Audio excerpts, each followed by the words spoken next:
You're the Deputy Director General of the APC Presidential Campaign Council. How would you describe the race to the 2023 elections so far? How has it been? Yeah, I think it's interesting. We have a good candidate to sell, because when you are marketing a product that is not known, you have a huge challenge getting the people to extend to you the benefit of the doubt. But when you are marketing a product that is very well known, a household name, in this case, I'm talking about political marketing, comparing Oshiomhole to other people who have also had the opportunity to govern, I found that we have a candidate who can easily ask people, look at his credentials, look at his background, look at what he did in Lagos. There were many governors in Lagos, all over the country, 36 of them. And if you look back, you ask yourself, what has made Oshiomhole different? The difference is that he believed in building institutions.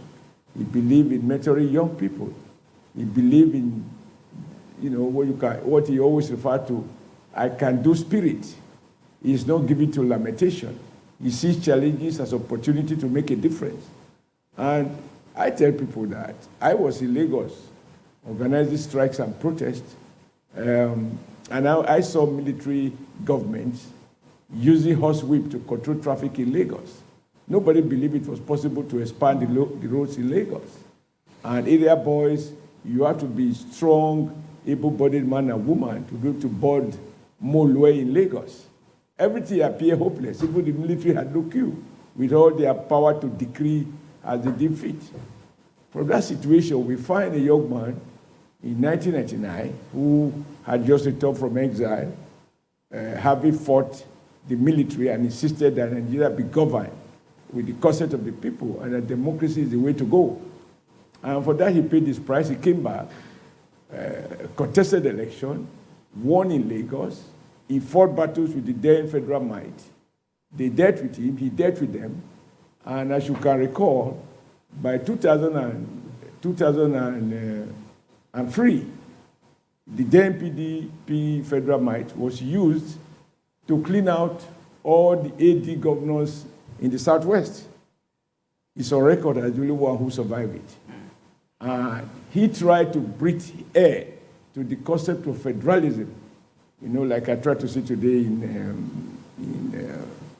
Yenagoa, when he created those local governments, because in his views, and everyone agreed to that fact, that in the federation, it is the business of the states to decide how they want to manage their local government affairs. And he paid the price. The then government was determined to frustrate him, but the harder they tried, the more he was determined to look for ways and means of surviving. Today, it is history. From a one-city state that had all the industries in Nigeria with banks and every other thing, earning only 600 million naira a month in internally generated revenue.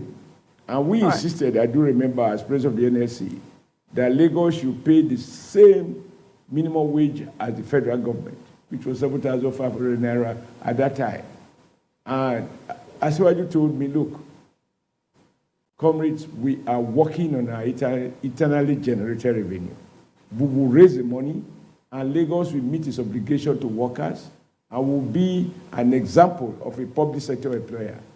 Again, all of this have come to pass. Lagos now earns over 50 billion naira a month, and he was able to run the state even when the then president withdrew allocation to Lagos state government. Now, this leads me to the critical issue which most Nigerians are talking about, restructuring. There is no politician that I know that has attempted in practice, with all the suffocation in our federal arrangement, to try to operate and activate those elements that will move us closer to a truly federal system. So I believe that given his own experience in Lagos, given his conviction that states should have the freedom to run their own affairs as they deem fit, that the federative units should have more responsibilities. There should be devolution of powers. People should be allowed to run their states according to their own priorities. States should not be completely dependent on federal, and the federal government should concede to the state more responsibility and more resources with him as president. Those who are crying for restructuring, they will have an answer. And because, you see, it is easy for people to make promises. The other is,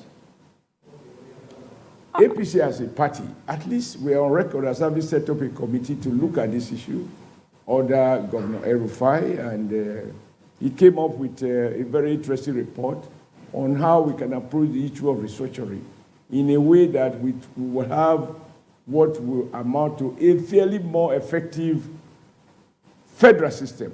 Although I do not agree with those who talk about Comrade. true federalism, because one man's true federalism is another person's faulty federalism. All right, Comrade.